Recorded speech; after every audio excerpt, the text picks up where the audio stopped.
Hey there.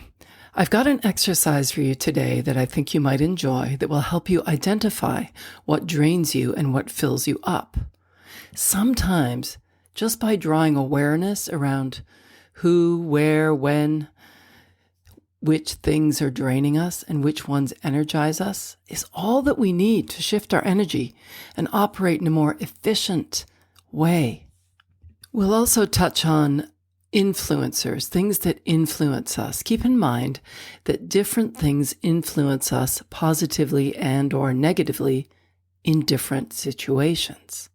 For instance, if one of your greatest energetic influencers is emotional, you might be energized when you receive a positive text from someone you care about and find that it actually makes you more engaged in whatever you are doing.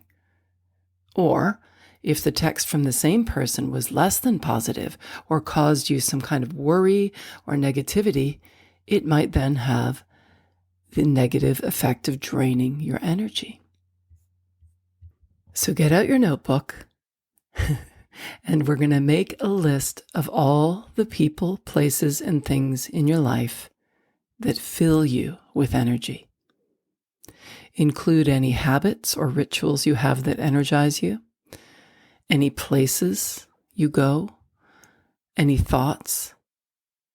So you're making a list of all the people, places, and things in your life that fill you with energy. You can make this a column on one side of your page if you like.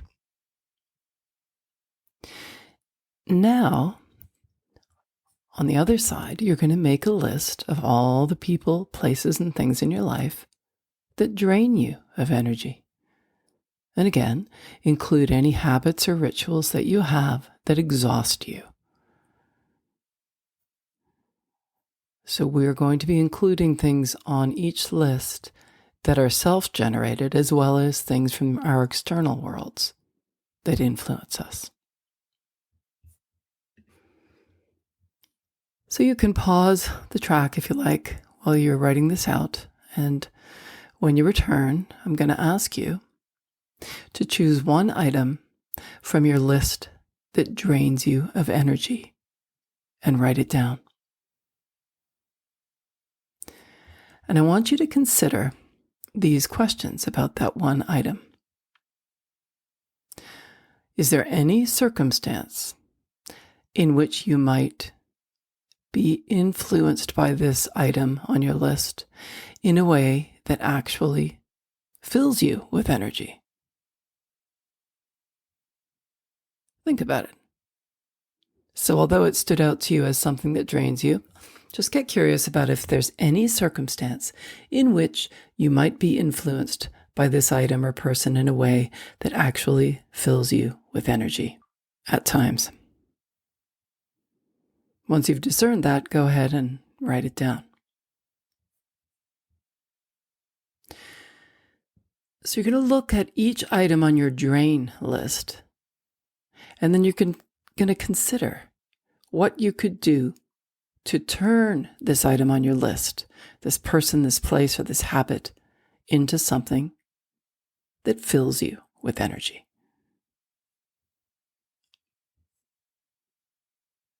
And again, consider if there's any circumstance in which you might actually be influenced by this item or person on your list in a way that actually fills you with energy.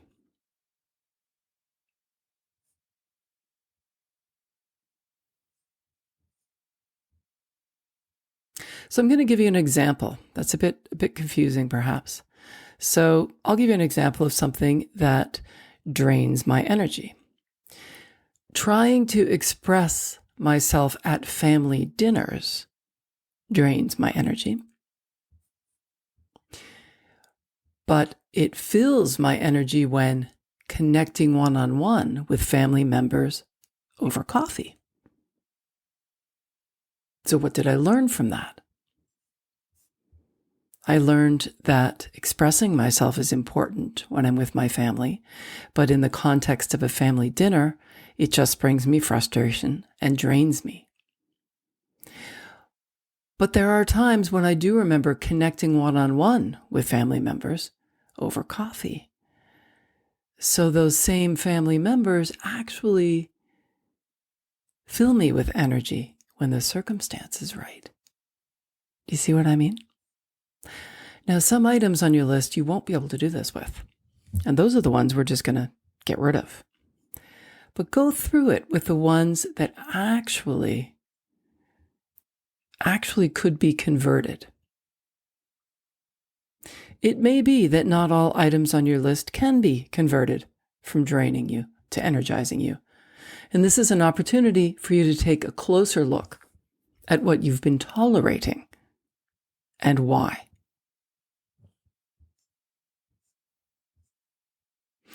You see, we put up with a lot of things.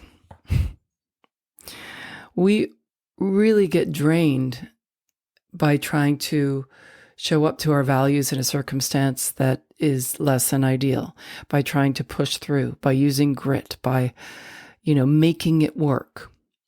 And sometimes that's a really, really useful tool.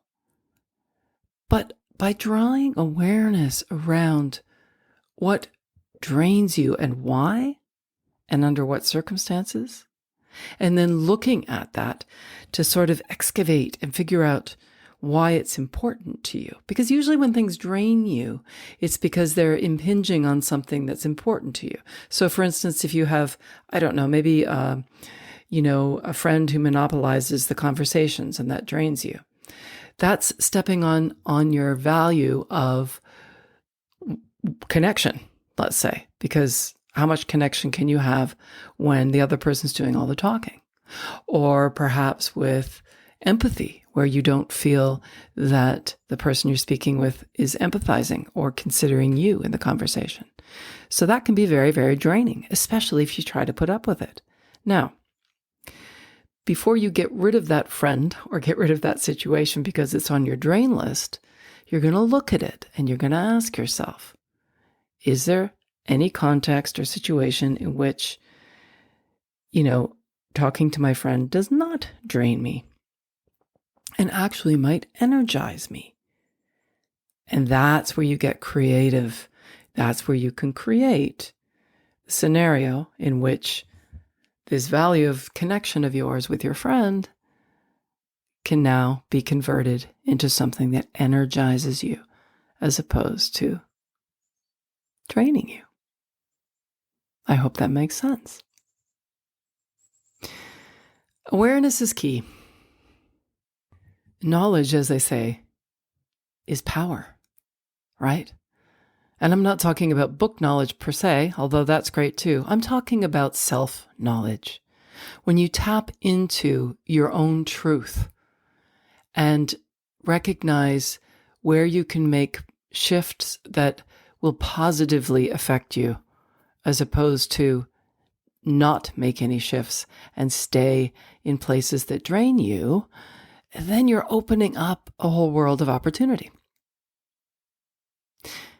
So as you make these lists, you will find things.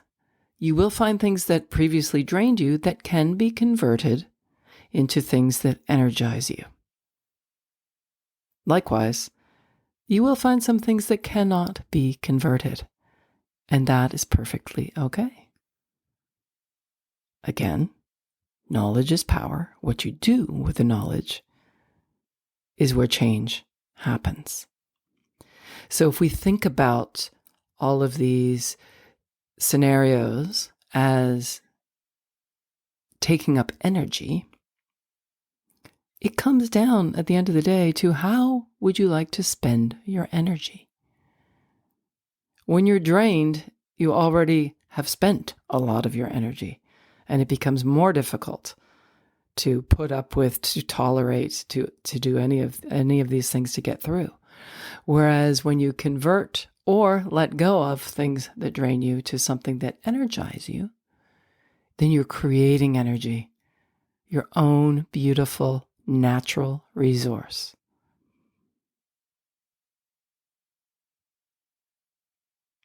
So have fun with this and take all the time you need. Remember, it's all about learning and learning about yourself. I'm Lisa Hopkins. Thanks so much for listening. Stay safe and healthy, everyone. And remember to live in the moment.